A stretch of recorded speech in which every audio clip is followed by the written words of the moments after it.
Praise the lord, హల్లెలూయా. ప్రభువైన యేసుక్రీస్తు పరిశుద్ధమైన నామంలో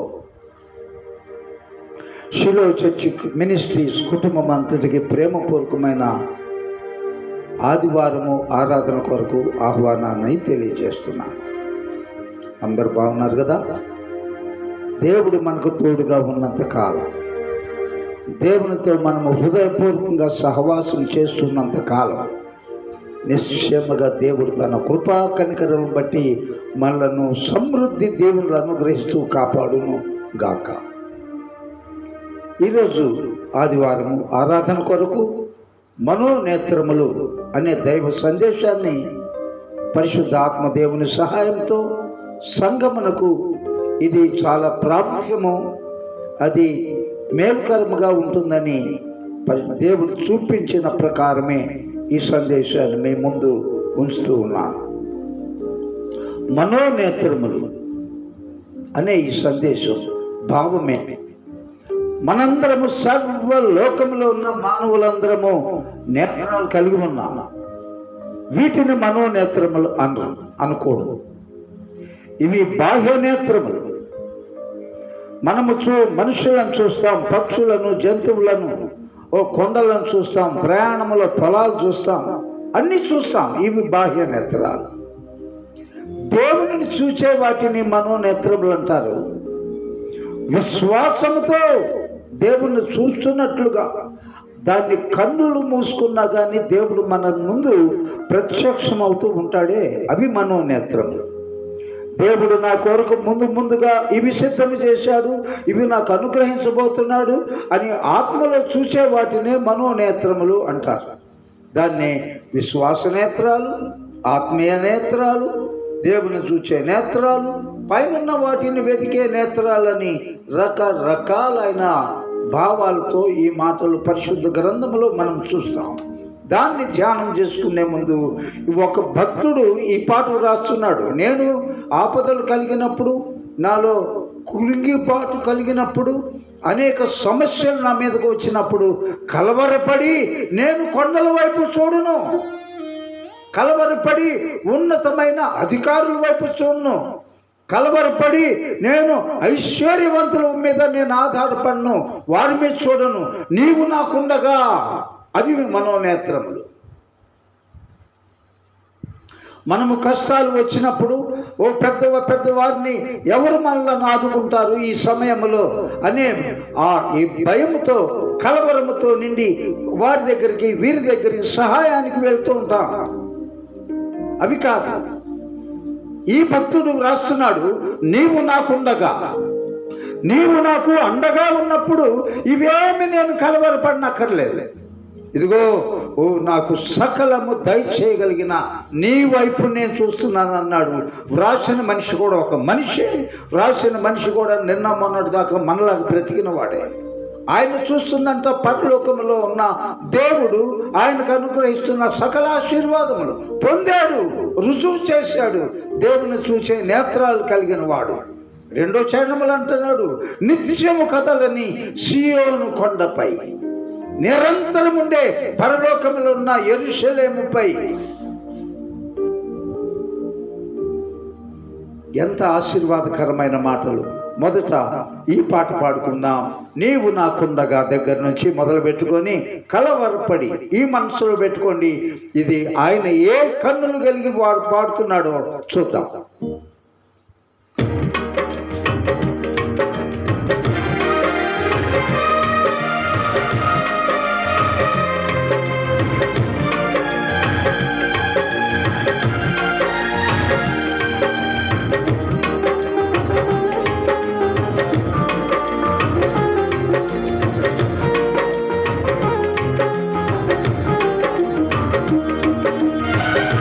నీవు నాకుండగా,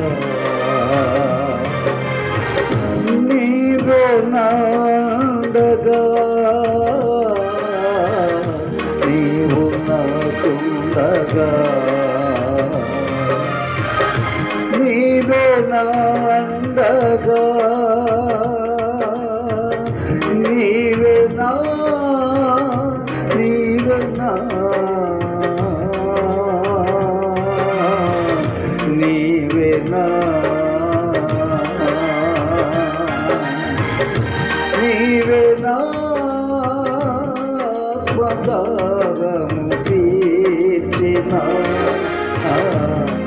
వెంబడించిన బండవు కలవరపడినే కొండల వైపు నా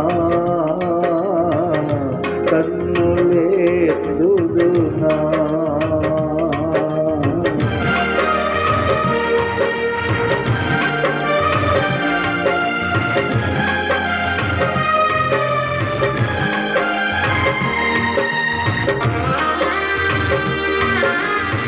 Thank you, Jesus. Hallelujah.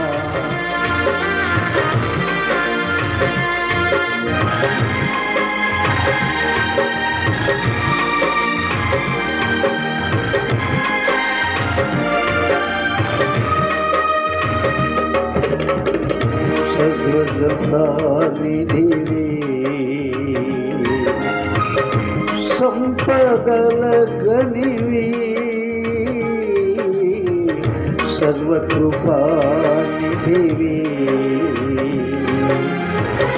సంపదల గనివి సకలము సకలము సకలము సకలము చేయగలని వైపేనా కన్నులెత్తి చూచెదా. సకలము చేయగలని వైపేనా కన్నులెత్తి చూచెదా. కలవరపడినే కొండల వైపు నా కన్నులెత్తుదునా.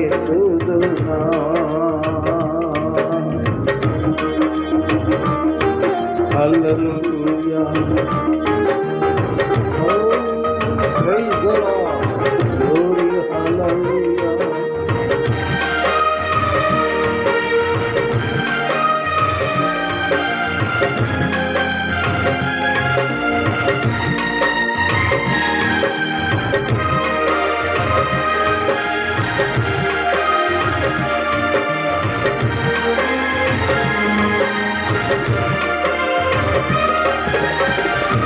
నిత్యము కదలని సియోను కొండపై నిత్యము కదలని సియోను కొండపై యేసయ్యా యేసయ్యా యేసయ్యా యేసయ్యా నీదు ముఖము చూచుచు పరవశించి పాడేదా.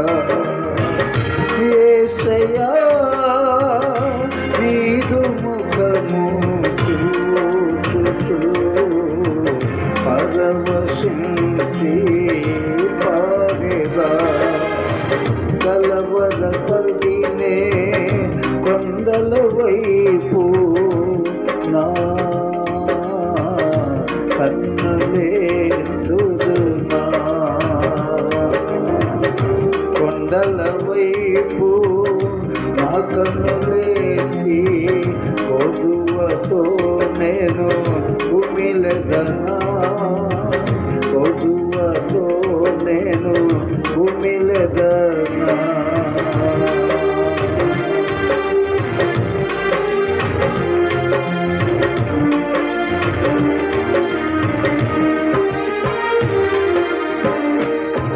Praise the lord. హల్లెలూయా.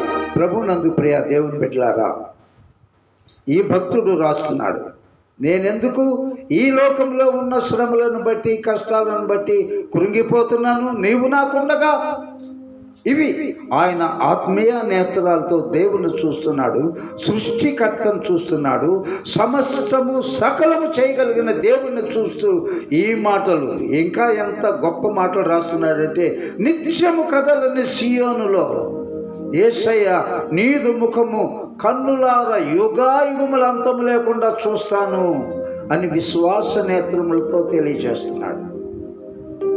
ఈ నేత్రములు ఆయన బిడ్డలమైన మనందరము కలిగి ఉండాలని దేవుడు ఆశపడుతున్నాడు. ఎందుకంటే ఇప్పుడు కరోనా వైరస్ ఈ కాలంలో ఉన్నాం, కలవరపడుతున్నాం. ఎవరికైనా జ్వరం వచ్చింది, ఎవరైనా నొప్పులు, ఎవరైనా వాంతులు, వామ్మో వాళ్ళ ఇంటి ప్రక్కనే మనం ఉన్నాం, వామ్మో వాళ్ళు కూరగాయలు ఇస్తే తింటున్నాం, వామ్మో కలవరం. ఆత్మనేత్రాలు మనకు లేక, మనకు అండగా ఆశ్రయ దుర్గముగా ఆయన రక్తపు కోటలో మనల్ని దాచిపెట్టిన యేసయ్యను చూసే నేత్రాలు మనము లేక, బాహ్య నేత్రాలను బట్టి ప్రక్క వారికి, ఇరుగు పొరుగు వారికి వస్తున్న కష్టాలను చూసి వణికిపోతున్నాం. బైబిల్లో ఒక మాట చూడండి, ప్రభువైన యేసుక్రీస్తు వారు తన కంటే ముందుగా శిష్యులను బయలుదేరి వెళ్ళండి, అద్దరికి నేను వస్తాను అన్నాడు. సరే బయలుదేరి వెళ్ళాడు. ప్రభు తొందర పెట్టాడంట ఆ సందర్భంలో. ఇది మనందరం ఎరుగుతాం కాబట్టి ప్రత్యేకంగా రిఫరెన్స్లు ఏం చెప్పలేదు. శిష్యులు 12 మంది బయలుదేరారు, వెళ్ళిపోతా ఉన్నారు. మధ్యలో అలలు వచ్చేసినాయి. మధ్యరాత్రి వేళ అకస్మాత్తుగా చూస్తూ ఉండగా ప్రభువు నీటి మీద నడుచుకుంటూ వస్తున్నాడు. ఎంత ఆశ్చర్యకరము! ఏ మనిషి అయినా నీటి మీద నడవగలిగిన సామర్థ్యము సృష్టి ఆది నుండి నేటి వరకు ఎవరైనా నడిచినట్టు ఆనవాళ్ళు ఉన్నాయా? రుజువులు ఉన్నాయా? ఒక్కటి కూడా లేదు. అటువంటి సమయంలో శిష్యులందరూ ప్రభువైన యేసు దేవుని యొద్ద నుండి వచ్చాడు, ఆయన దేవుని యొక్క అద్వితీయ కుమారుడైన యేసు, ఆయన సమస్తము చేయగలడు, ఇప్పటికే సమస్తమైన అద్భుతాలు, ఆశ్చర్యములు, గుడ్డివాళ్ళు, కుంటివాళ్ళు, చెవిటివారు, మరి ఇవన్నీ స్వస్థతలు పొందటం మనం చూస్తున్నాం. ఆయన వస్తున్నాడు అనుకున్నారా? కాదు. ఆయనతో పాటు ఉండి కూడా ఏదో భూతము అనుకొని కలవరపడుతుంటే భయపడవద్దు, నేనే అని చెప్పాడు ప్రభు. నేనే, ఎందుకు నేను ఉండగా మీరు ఎందుకు కలవరపడుతున్నాడు అన్న భావంతో నేనే అయితే, నీవే కనుకైతే నీ వలె నేను కూడా నీ దగ్గరికి నడిచి వచ్చుటకు నాకు సెలవు దయచేయమని భక్తుడైన పేతురు ప్రభువును కోరినప్పుడు రమ్మని పిలిచాడు. ప్రభు ప్రేమలో యేసయ్యను చూస్తున్నాడు. ఇక ముందు వెనక ఏం కనపడలేదు, అవి మనోనేత్రాలు. యేసయ్య మాత్రమే కనపడుతున్నాడు. యేసును చూసే నేత్రాలు మాత్రమే అతడు కలిగి ఉన్నాడు. ఓడలోంచి, ఆ పడవలోంచి కాలు ఎలా వేశాడు చూడలేదు, గమనించట్లేదు, పట్టించుకోవట్లేదు. యేసయ్య ముఖం చూస్తూ నడిచాడు. ఎంత ఆశ్చర్యము! అవే యేసును చూసే కన్నులు, అవే మనోనేత్రాలు. అలా నడుస్తూ ఉండగా ఆ గాలి తాకిడికి కొంచెం ఉక్కిరిబిక్కిరై విశ్వాసము సడలి ప్రక్కన చూసినప్పుడు సముద్రం కనపడింది. అప్పుడు కనపడింది సముద్రం. అప్పటి వరకు యేసు మాత్రమే కనపడుతున్నాడు. యేసును చూచే కన్నులు మాత్రమే మనోనేత్రములు అంటాం.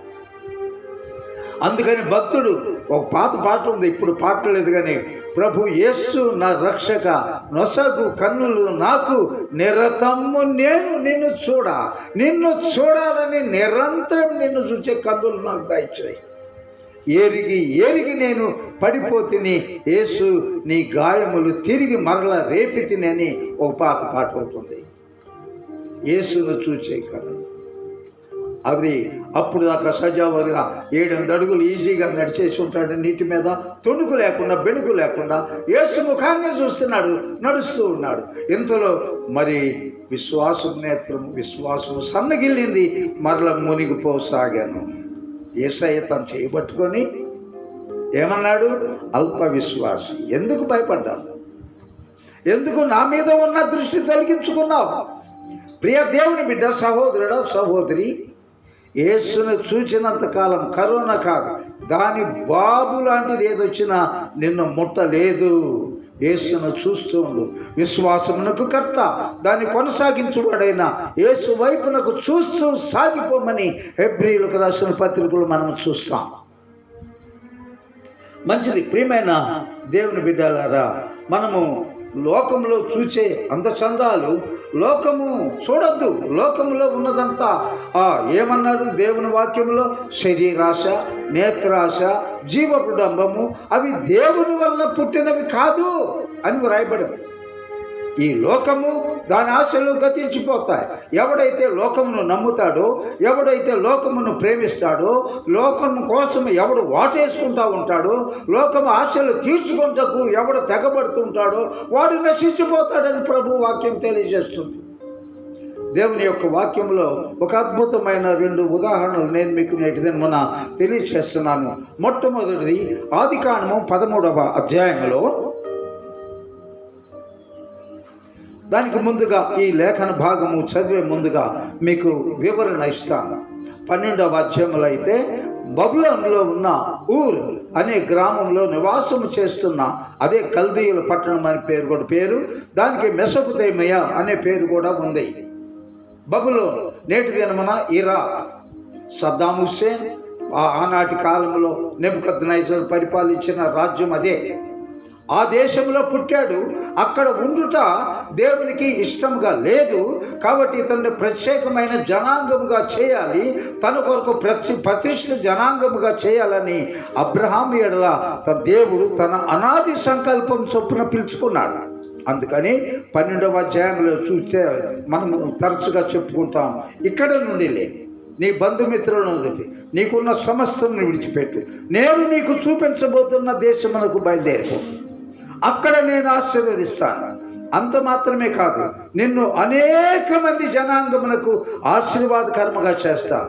ఎవరు నిన్ను ఆశీర్వదిస్తారో నేను వారిని ఆశీర్వదిస్తాను, ఎవరు నిన్ను శపిస్తారో ఎవరు నిన్ను దూషిస్తారో వారిని నేను శపిస్తాను. బయలుదేరిపోమన్నప్పుడు మాట్లాడకుండా తన భార్య, తన కలిగిన గొర్రెల మందలు, తనను ఉన్న దాసుదాసీలను తీసుకొని బయలుదేరిపోతుంటే తన తమ్ముడు కుమారుడైన లోతు, పెదనాన్న నేను కూడా వస్తాను, నీకు తోడుగా నేను ఉంటాను, నువ్వు పెద్దవాడు అయ్యావు, 75 సంవత్సరాల ప్రాయం, నేను కూడా వస్తాను పెదనాన్న రమ్మన్నాడు. లోతు కూడా బయలుదేరి వెళ్ళాడు. అలాగూ లోతు అబ్రహాము బయలుదేరుతుండగా వారి మందలతో సగం దూరం వచ్చిన తర్వాత వారి పశువుల కాపరులకు, అబ్రహాం పశువుల కాపరులకు మందలు ఎక్కువ అవటం వలన దేవుడు వారిని బహుగా ఆశీర్వదించడం ద్వారా వారికి వైషమ్యాలు, కలహాలు కొట్టి ఆ కాపర్లు ఈ కాపర్లు కలిసి దెబ్బలు ఆడుకుంటుంటే ఒకరోజు తండ్రి అయిన అబ్రహాం గమనించి, ఇది నాకేం బాగలేదు, మనం బంధువులమయ్యా, ఇలాగ కొట్లాటలో నీకు నాకు మనస్పర్ధలు రావడానికి వీలేదు, నువ్వు నా తమ్ముడు కుమారుడు, చిన్నవాడివి కాబట్టి నీకు ఏ ప్రాంతం కోరుకుంటావో కోరుకో, నువ్వు బయలుదేరి వెళ్ళిపో, రక్త సంబంధం బ్రతికినంత కాలము మన ప్రేమలు ఇలాగే ఉండాలి, వీరి వలన మనం ఇద్దరికి మధ్య మనస్పర్ధలు రాకూడదన్నప్పుడు ఇప్పుడు చూడండి 13వ అధ్యాయము 10వ వచనము చూస్తున్నాం. ఈ చాయిస్ లోతుకు తండ్రి అయిన అబ్రహామే మొట్టమొదటి అవకాశం ఇచ్చాడు. నువ్వు చిన్నవాడివి కాబట్టి నీకు ఏ ప్రాంతంలో చూసుకుంటాపో, నీకు నేను ఆటంకం లేకుండా నువ్వు వెళ్ళిన దిక్కునకు వ్యతిరేకమైన దిశలో నేను వెళ్ళిపోతాను అని కోరినప్పుడు 10వ వచనము చూడండి. బైబిల్ ఉన్నవారు, లోతు తన కన్నులెత్తి యోర్దాను ప్రాంతం అంతటినీ చూచాడు. కన్నులెత్తి మరీ చూచాడట, మామూలు కాదండి, గమనించండి. చాలా అంటే ఫుల్ కాన్సన్ట్రేషన్తో ఆకాశం వైపునకు అట్లా కన్నులెత్తి నిదానించి నలువైపులు దిక్కు చూశాడు. ఏ ప్రాంతం బాగుంది గమనిస్తూ ఉండగా 10వ వచనంలో తన కన్నులెత్తి యోర్దాను ప్రాంతం అంతటిని చూచారు. యెహోవా సొదొమ గొమొర్రాను పట్టణములను నాశనము చేయక మునుపు సోయరుకు వచ్చు వరకు అదంతయు యెహోవా తోట వలను ఐగుప్తు దేశము వలను నీరు పారు దేశమై ఉండెను. కాబట్టి లోతు తనకు యోర్దాను ప్రాంతం అంతటిని ఏర్పరచుకొని తూర్పుగా ప్రయాణం చేశాను. అట్లు వారు ఒకరికొకరు వేరైపోయిరి. అబ్రహాం అయితే కనానులో నివసించాను. వింటున్నారు కదా. లోతు ఆ మైదానమందున్న పట్టణముల ప్రదేశములలో కాపురముండి సొదొమ దగ్గర తన గుడారము వేసుకొనని స్పష్టంగా వ్రాయబడింది. ఎలా ఉందని వివరిస్తున్నాడు లోతు. ఓ యోర్దాను ప్రాంతము, అబ్బా యెహోవా తోట వలె ఉంది. తనకు మందలు కలిగిన వాడు కాబట్టి సమృద్ధిగా యోర్దాను నది ప్రవహిస్తుంది. చెట్లన్నీ పచ్చపచ్చగా ఉన్నాయి అనుకొని మోసపోయాడు. బాహ్య నేత్రాలతో చూచాడు. ప్రియ సహోదరుడా, దేవుని బిడ్డ, ఈ లోకంలో ఏది కన్నులతో నువ్వు మంచిదనుకుంటున్నావో నిన్ను ఆత్మీయ జీవితంలో పతనము చేస్తుందని ఎన్నడూ మర్చిపోబాక. చాలా చక్కగా ఉంది, ఆయన మేళ నేను బ్రతకలేను. చాలా చక్కగా ఉన్నాడు, అతను లేకపోతే నేను బ్రతకలేను. ఈ ఇల్లు చక్కగా ఉంది, బతికుంటే కష్టపడైనా మోసం చేసైనా అటువంటి ఇల్లు కట్టుకోరు. వద్దండి, అవన్నొద్దు. మనకు చూచి తన కోరిక ప్రకారం ఎక్కడికి వెళ్ళాడు. ఎక్కడైతే సొదొమ గొమొర్రాలు ఏ పట్టణంలో అయితే దేవుని యొక్క మహా ఉగ్రత పొంచి ఉందో చూచుటకు మాత్రమే రమ్యంగా ఉంది. జాగ్రత్త. నీ జీవితమును ఎంచుకునేటప్పుడు నీ జీవిత భాగస్వామి కోసము చాలా ప్రార్థనాపూర్వకంగా నువ్వు సిద్ధపరచుకోవాలి. ఎర్రగా, బుర్రగా, అందంగా, నాజూగ్గా అనుకోకు, మునిగిపోవాల్సి వస్తుంది. అలాంటి వారు చాలామంది చాలా ఇబ్బందులు పడుతున్నట్లుగా లోకంలో మన తలలోని వెంట్రుకలన్నీ ఉదాహరణలు చూస్తున్నాం. కోర్టుల నిండా కేసులే. ఏమోనండి, చాలా మంచిగా కనపడితే నిజమేననుకున్నాను, చాలా మంచిగా కనపడిందండి అందుకని నిజమేననుకున్నాను, ఇప్పుడు తలకాయ వాచిపోతుందండి, ఎవరి దగ్గర వాళ్ళు బ్రతుకుతున్నా. అయ్యో ఏంటి బ్రతుకులు.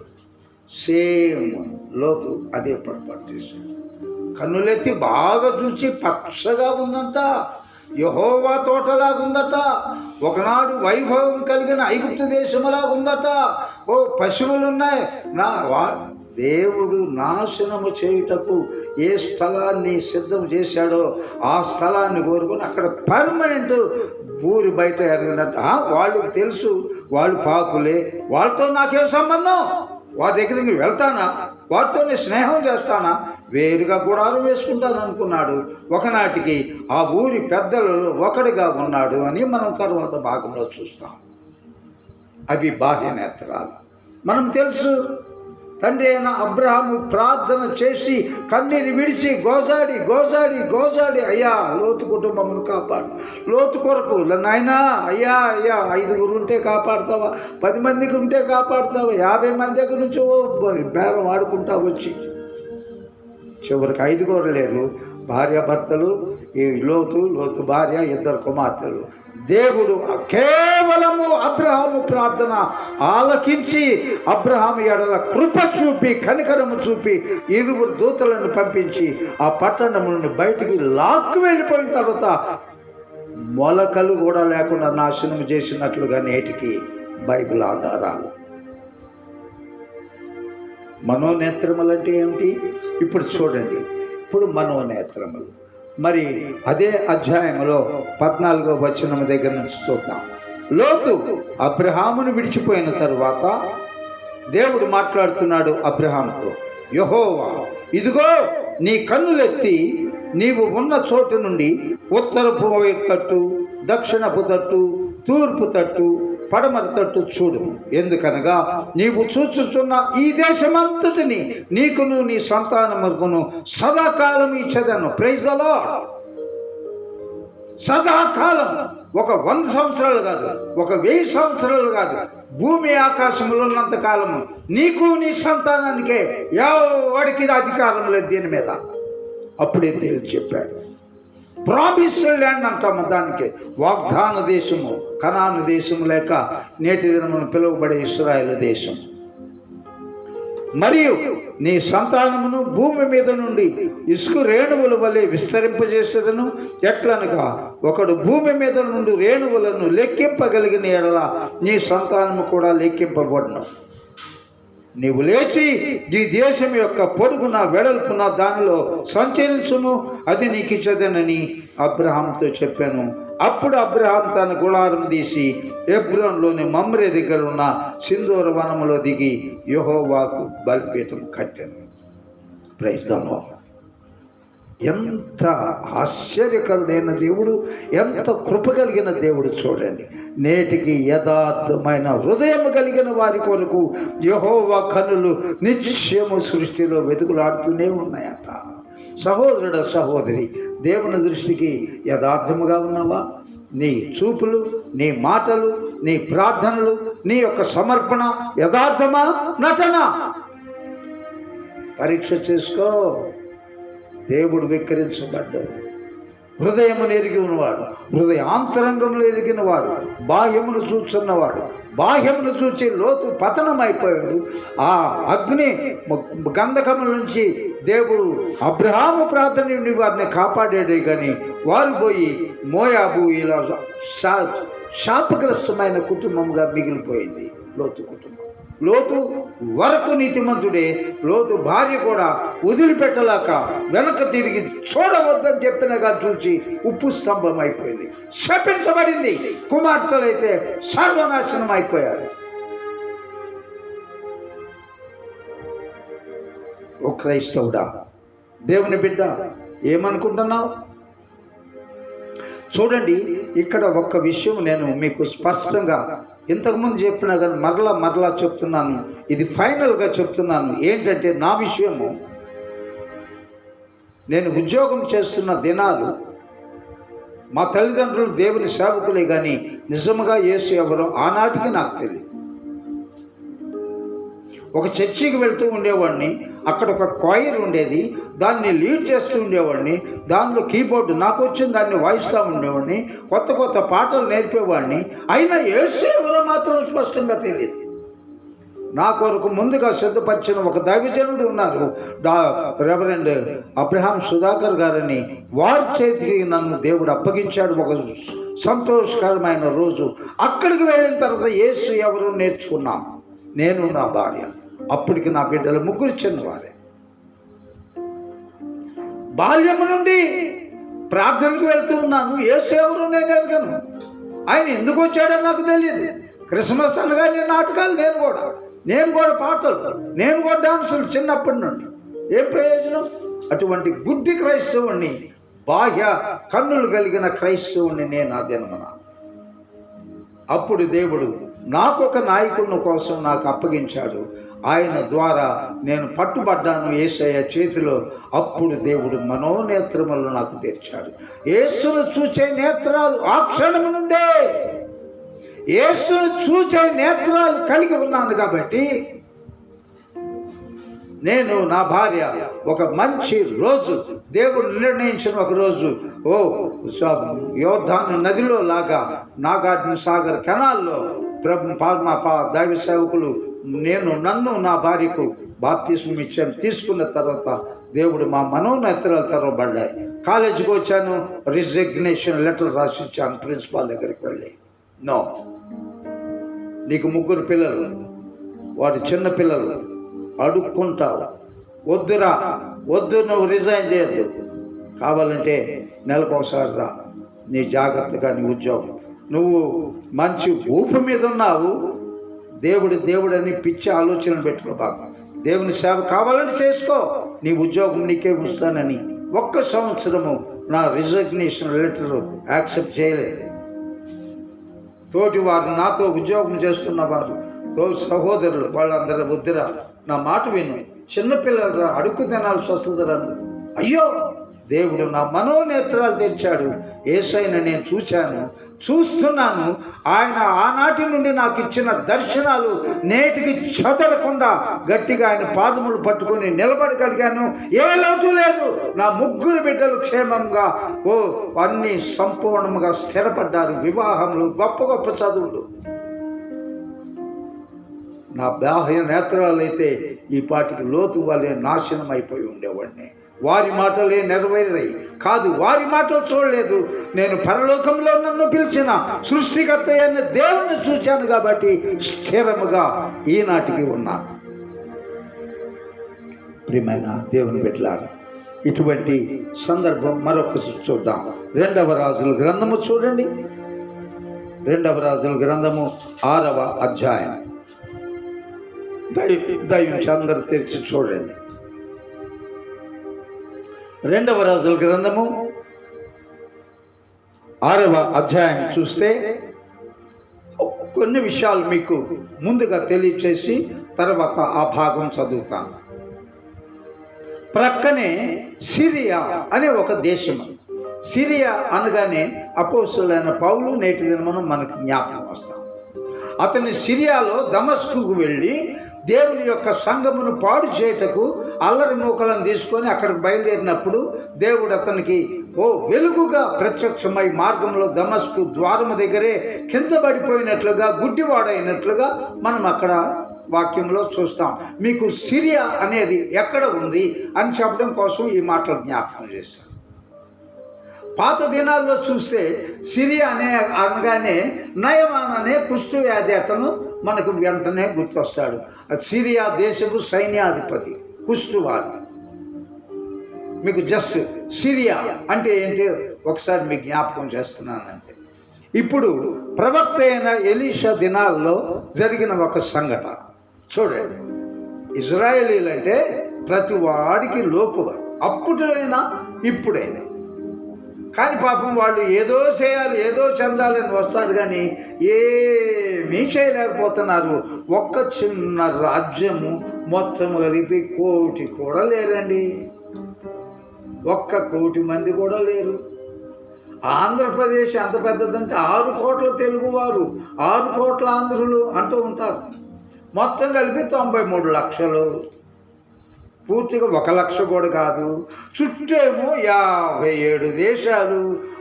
డొక్క జీలు చేస్తామంటూ ఉంటారు. మాట్లాడితే ఒక్కడు ముందుకు రాడు. ఏమీ కదల్చలేకపోయారు. 4000 సంవత్సరాల నుంచి కూడా 3,000 అనుకోండి, పొరపాటు 4,000 అన్న 3,000 అబ్రహాం దగ్గర నుంచి ఇది ఒక ప్రత్యేకమైన జనాంగము, ఇది ఒక ప్రత్యేకమైన దేశము. నేటికి కదల్చలేకపోతున్నారు. ప్రియ దేవుని బిడ్డలారా, ఆనాడు సిరియా దేశపు రాజు మాట్లాడితే ఇశ్రాయేలు మీదుగా యుద్ధానికి ప్రకటిస్తూ ఉండేవాడు. ఒక చక్కని ప్లాన్ చేస్తూ ఉండేవాడు.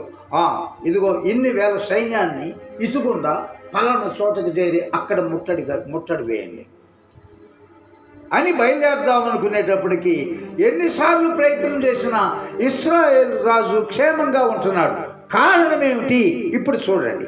6వ అధ్యాయము 2 కింగ్స్, 2వ రాజుల గ్రంథము 6వ అధ్యాయము 8వ వచనము చదువుతున్నాను చూడండి.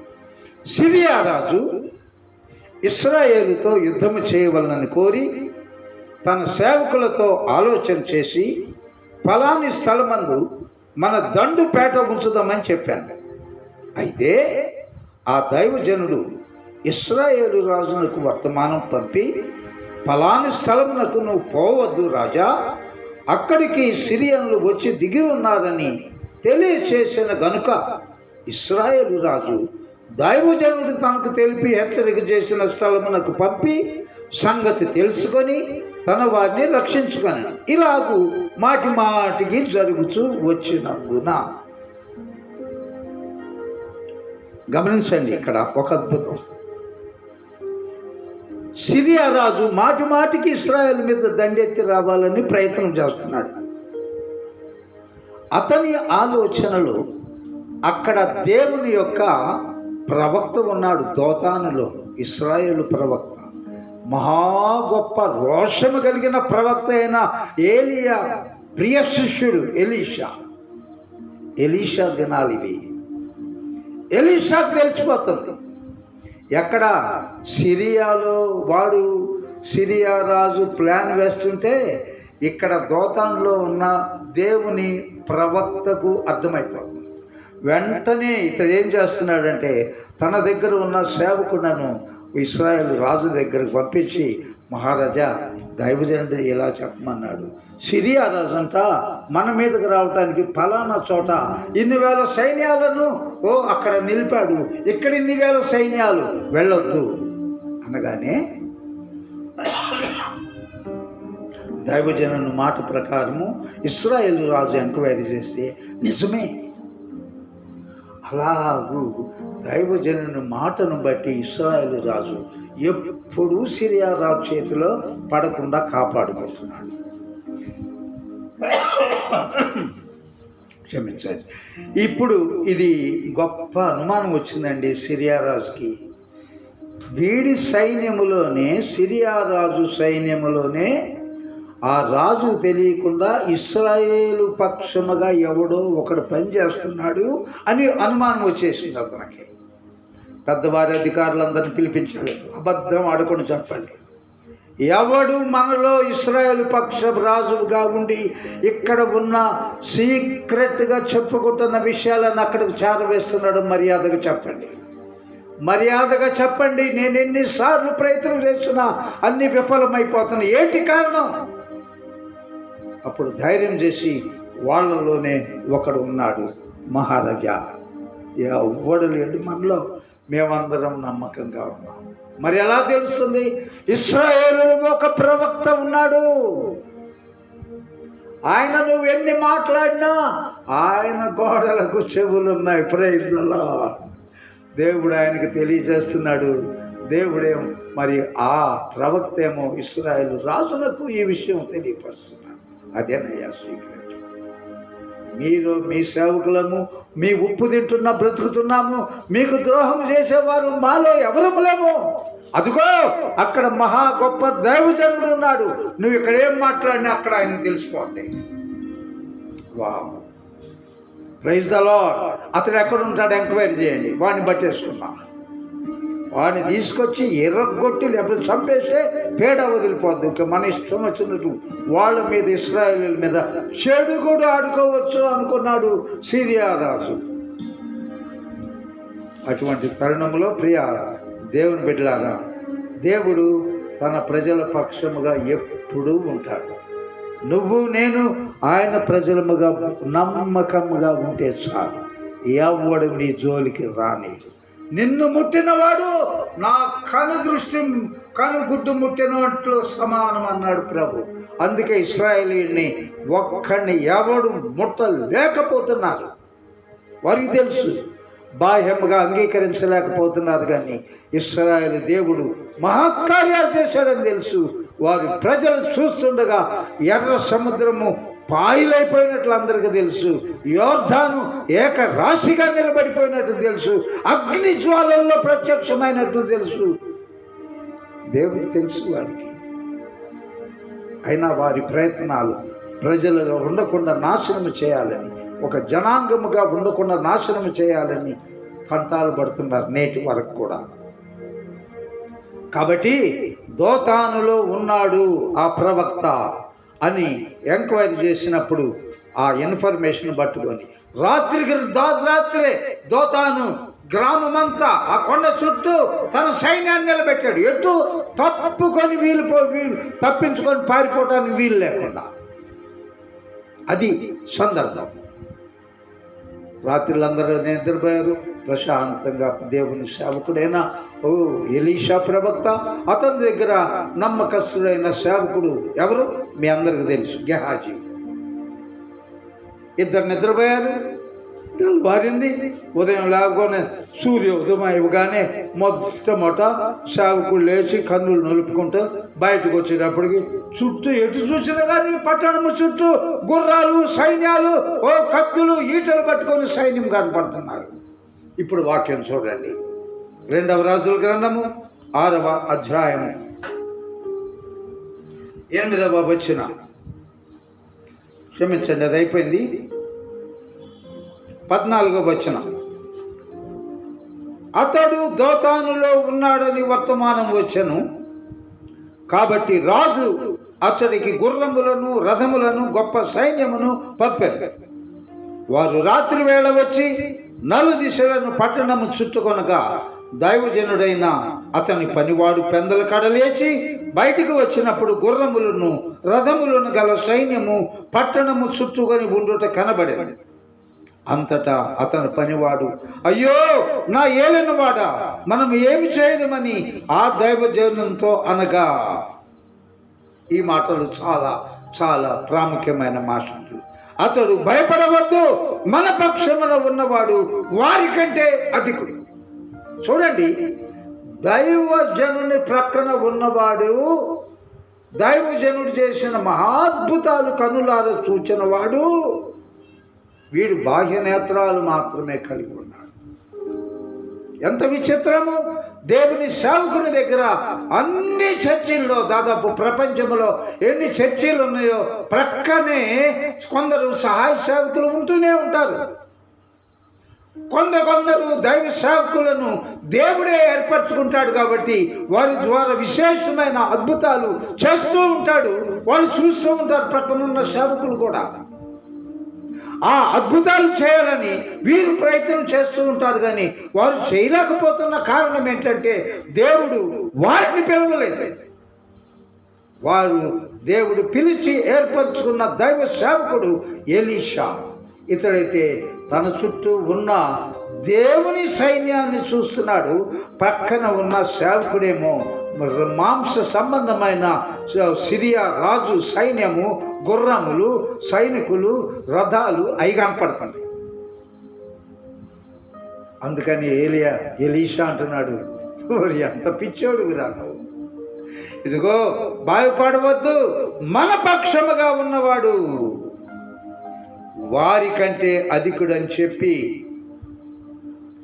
యెహోవా వీడు చూసినట్టు దయచేసి వీని కళ్ళను తెరవు చేయమని ఎలీషా ప్రార్థన చేయగా, యెహోవా ఆ పనివాని కళ్ళను తెరవజేశాను కనుక వాడు ఎలీషా చుట్టూ పర్వతము, అగ్ని గుర్రముల చేత, అగ్ని రథముల చేత ఉండుట చూచాను. Praise the lord.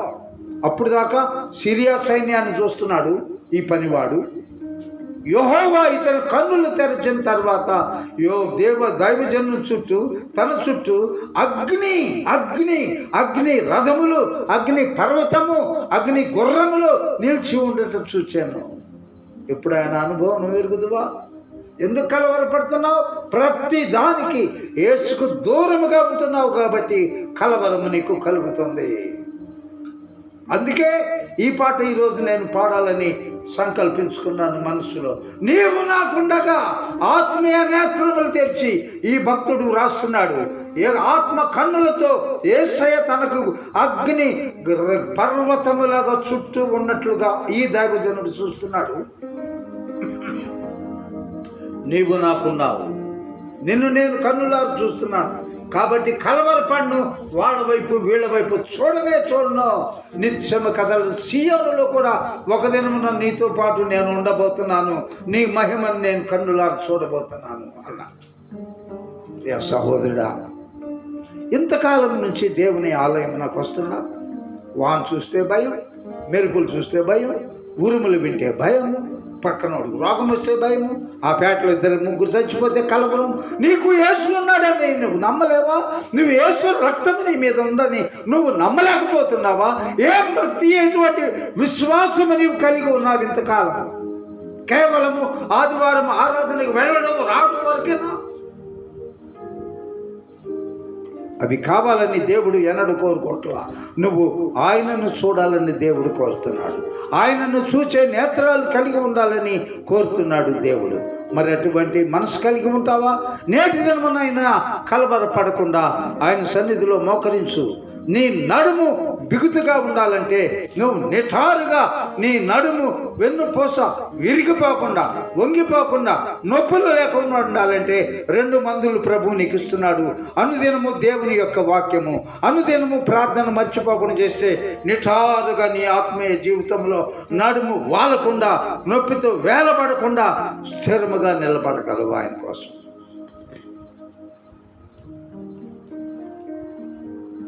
ధైర్యంగా ఉంటావా? యేసయ్య రాబోతున్నాడు. నా వంతు నేను చేస్తున్నానమ్మా. అయ్యా, నా మాట వినండి. అందుకే మొదటి ప్రారంభంలో నన్ను గురించి చెప్పాను. మీరు వినండి, వినకపోండి. యేసయ్యను రక్షకుడుగా అంగీకరించండి, అంగీకరించకపోండి. నమ్మి బాప్తిస్మం పొందండి, పొందకపోండి. ఇక నేను బాధ్యుడను కాదు. ప్రభువు నన్ను పిలిచినప్పుడు నా గొర్రెలను మేపును. ఏంటి? రోజు బిర్యానీ, లేకపోతే సాంబార్కు మేపమని కాదు.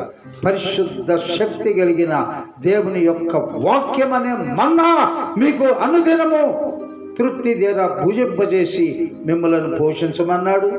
ఆ తర్వాత మీ కొరకు భారము కలిగి ఏ దుష్టుడు మీ మీదకు దండెత్తి రాకుండా మీకు ఎప్పుడు నిరంతరము కావలవాడిగా వాచ్యమన్గా నన్ను పెట్టాడు.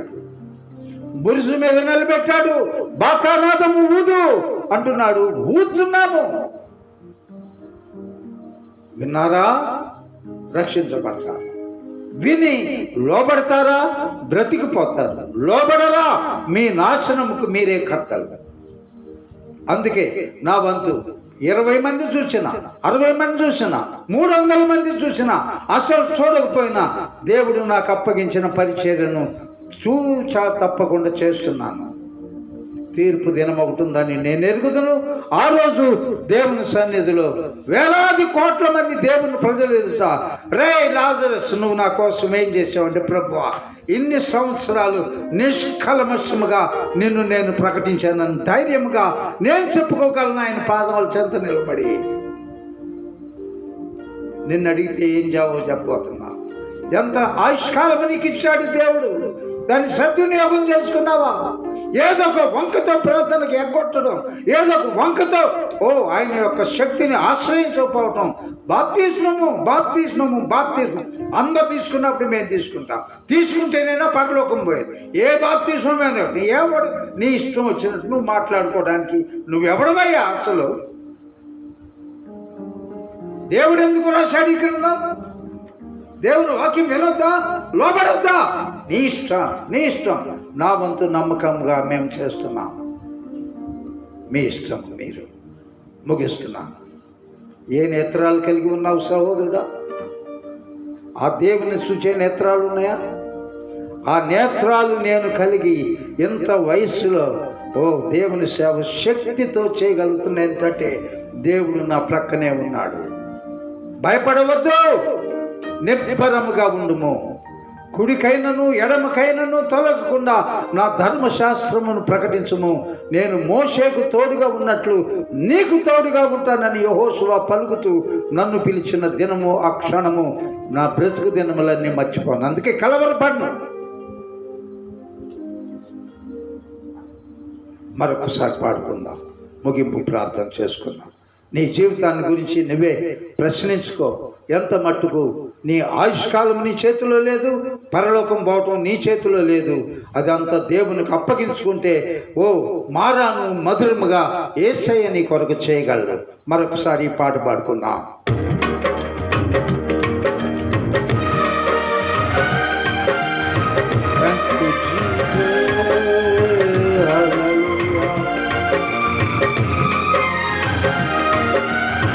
కలవరపడినే కొండల వైపు నా కన్నులేతుదునా, కొండల వైపు నా కన్నులేతి కొదువతో నేను ఉమిలెదనా, కొదువతో నేను ఉమిలెదనా. కలవరపడినే కొండల వైపు నా కన్నులేతుదునా.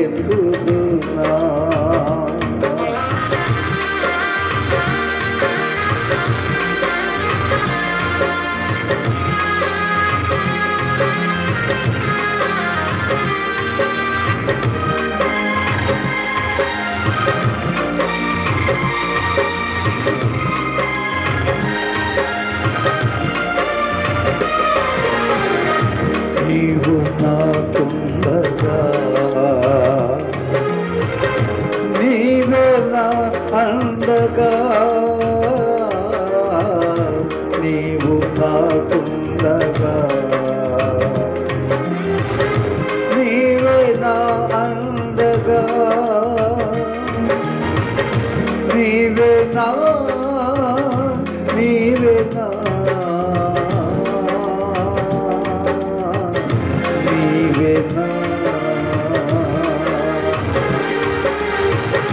నీవే ఆత్మదాహము తీర్చిన వెంబడించిన బండవు నీవే నా ఆత్మదాహము తీర్చిన వెంబడించిన బండవు కలవరపడినే కొండల వైపు నా కన్నులేదునా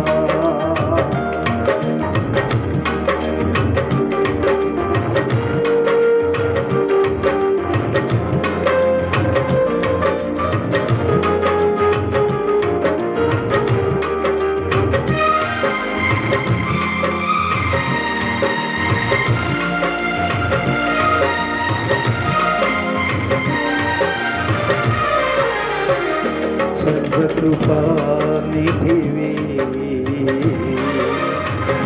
సంపదల గనివి సర్వకృపానిధివి సంపదల గనివి సకలము సకలము సకలము సకలము చేయగలని వైపే నా కన్నులేసి చూచెదా సకలము చేయగలని వైపే నా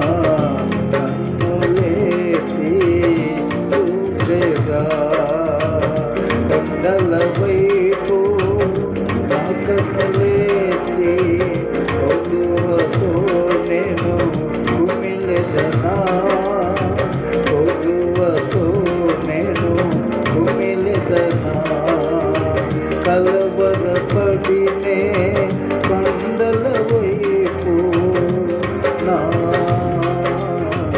కన్నులేదునా ప్రార్థన చేస్తున్నా. కన్నులు మూసుకోండి, మీ మనోనేత్రములు తెరిచి యేసును చూడండి. ఈ లోకం వైపు చూడద్దు, ఏ విషయంలో కలవరపడద్దు.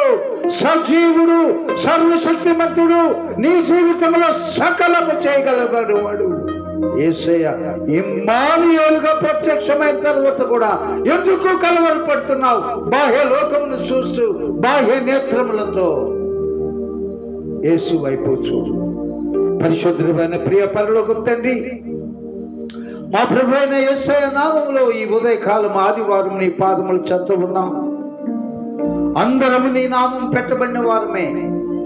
అయితే అందరము నిన్ను చూచే నేత్రాలు మేము కలిగిలేము.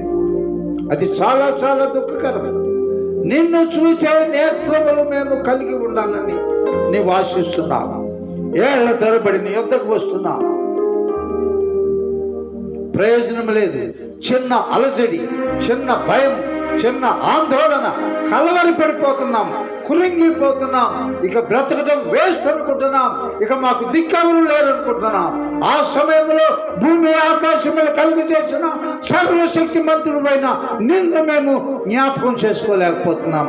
అది నేటి దినమున మా భక్తి. కారణము, నిన్ను చూచే నేత్రాలు మాకు లేవు, నీ మహిమను చూచే నేత్రాలు లేవు, నీవు చేసిన అద్భుతాలు గుర్తుకు తెచ్చుకునే నేత్రాలు లేవు. ఎంతసేపుడు బాహ్య నేత్రాలు. మనుషులు పక్క చచ్చిపోతున్నారు, రోగాలు, ఆక్సిజన్ అందట్లేదు. అక్కడి నుండి 100 మంది, ఇదిగో ప్రపంచంలో ఇన్ని కోట్లు, మనం బతకటం ఎందుకు, అప్పుడు దాకెందుకు, రాకముందే చచ్చిపోద్ది అనుకుని కొందరు ఆత్మహత్యలు చేస్తున్నారు. కారణము, నువ్వెవరువో, నువ్వేమై ఉన్నావో, నీవు ఆకాశములు పట్టజాలని దేవుడు అని నిన్ను చూచే నేత్రాలు మాకు లేకపోవడమే మా యొక్క భ్రష్టత్వమునకు కారణం. నిన్ను వెంబడించిన 12 మంది నీటి మీద నీవు నడిచి వస్తుంటే భూతమని కేకలు వేస్తున్నారు. భూతమా, నేనే నేనే అంటే నమ్మలేక నువ్వైతే నేను కొన్నాడు పేతురు. నేనే నీ గాయములలో వేడి పెడితే కానీ నేను నమ్మను. తోమ మా బ్రతుకులు కూడా అంతే. ఒక అద్భుతం కావాలి, నువ్వు వెంటనే యేసయ్య చేస్తే మేము నిన్ను నమ్ముతాం అని అంటున్నాం. అవివేకంతో నేటి దినం వరకు కూడా, నేటి వరకు బ్రతుకుతున్నది నీ కృపను బట్టి అని గ్రహించలేకపోతున్నాం. ఈ అద్భుతం చేస్తే అప్పుడు మేము నమ్ముతామయ్యా అంటున్నాం. లేకపోతే దేవుడు లేడు అని సులువుగా నేస్తున్నాం. ఇప్పుడు బతుకు ఉన్నది, ఇది సజీవులుగా ఉన్నది, అనుదిన ఆహారం కలిగి ఉన్నది, ఆరోగ్యం కలిగి ఉన్నది నీ కృపను బట్టి అని మనిషి గ్రహించలేకపోతున్నాడు. కారణము నిన్ను చూసే కన్నులు మనుషులకు లేవు, వారు మనోనేత్రములు తెరవబడలేదు. దైవజనుడైన ఎలీషాకు ఎక్కడో సిరియా రాజు మంత్రాలు చేస్తుంటే దైవజనుడికి నువ్వు తెలియపరుస్తున్నావు. అలాగూ ఇశ్రాయేలు జనాంగమును తెలియపరిచి దైవజనుడు రాజునకు వర్తమానం పంపి తన ప్రజలను కాపాడుతున్నాడు. ఆ దైవజనుడి ప్రక్కన ఉన్నవాడు సహాయకుడు, సేవకుడు, దాసుడు అన్నవాడు కూడా ఓ అయ్యో నా ఏలిన వాడ ఏమి చేయదమ్మా. ఏలియా దేవుణ్ణి ఎరగని వారు, ఎలీషా దేవుణ్ణి ఎరగని వారు, సజీవుడైన క్రీస్తుని ఎరగని వారు నేటి దినమున నీ సేవకులముగా మేము ఉండటము నువ్వు చాలా దుఃఖపడుతున్నావు. ప్రభు యేసు నా రక్షక నొసగము మాకు నిరంతరము నిన్ను చూచే కన్నులు. దీన్ని వీక్షిస్తున్న నీ ప్రజలందరిని ఆశీర్వదించు. నువ్వు రాబోతున్నావు. ఎవరు నమ్మినా నమ్మకపోయినా, ఎవరైనా ఈ ప్రార్థనలో హాజరైనా హాజరవ్వకపోయినా, నమ్మినా నమ్మకపోయినా, బాప్తిజం పొందినా పొందకపోయినా ఇక సమయం అయిపోయింది. తుది గడియలలో సర్వలోకం ఉంది. అందుకు లోకములో పెను మార్పులు జరుగుతున్నాయి. మాకు జ్ఞాన హృదయం కలుగు చేయి. కష్టాల్లో ఎవరున్నా, ఇబ్బందుల్లో ఎవరున్నా, కలవరములు ఎవరున్నా నేనున్నానని వారికి ధైర్యం చెప్పు. ప్రభువా, నువ్వు సర్వశక్తిమంతుడవు, నువ్వు నిరంతరం జీవించే ఉన్నావు, నువ్వు మృతి చెందిన వాడవు కాదని నీ బిడ్డలకు ప్రత్యక్షపరచుకోమని సమస్త ఘనత మహిమ ప్రభావం మీకు ఆరోపిస్తూ తిరిగి గురువారము నీ పాద సన్నిధిలో మేమందరము సజీవులమై కూడుకునే పర్యంతరము నీ కృపాక్షేమాలు మాకు మా కుటుంబములకు నీ కావలిగా ఉంచుమని ఈ మా మనవులన్నీ ప్రభు అయిన యేసుక్రీస్తు నామంలో ప్రార్థిస్తూ వేడుకుంటున్నాం పరలోకపు తండ్రి. ఆమేన్. మన తండ్రి అయిన దేవుని యొక్క ప్రేమ, ప్రభు అయిన యేసుక్రీస్తు యొక్క కృప, పరిశుద్ధాత్మ దేవుని అన్యోన్య సహవాసము సన్నిధి ఇది మొదలుకొని రాకడ పర్యంతరము సదాకాలము తోడై ఉండి నిరీక్షణతో మమ్మలను జీవింపచేయునుగాక. Amen, amen, amen. Praise the lord. Thank you all. May God bless you. Amen.